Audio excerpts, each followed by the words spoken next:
Hello everyone, এটা ছিল জামাই ষষ্ঠীর পরের দিনের ব্লগ।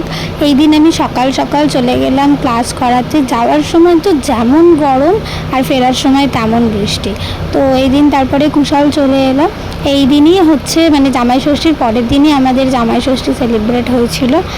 আর এইখানে হচ্ছে মা আশীর্বাদ করে নিচ্ছে, আর ফল মিষ্টি যেগুলো আর কি নিয়ম থাকে সেই সবগুলো কমপ্লিট করলো। আর তারপরে মাকে হচ্ছে ও শাড়িটা দিল, যেটা কিনা আগের দিনই আমরা শপিং করে এনেছিলাম। শাড়ি, বাবার জন্য শার্ট, ওর জন্য শার্ট, সমস্ত কিছু আমরা। বাবা আশীর্বাদ করে নিল আর তারপরে একে অপরকে গিফটটাও দিয়ে দিল। আর এই দিনের মেনুতে ছিল ভাত, 5 রকম ভাজা, মাছ, চিকেন আর চাটনি, পাঁপড়, মিষ্টি, সমস্ত কিছু। আর আমরা একটু বেরিয়েছিলাম। ভালো লাগলে সাবস্ক্রাইব করুন।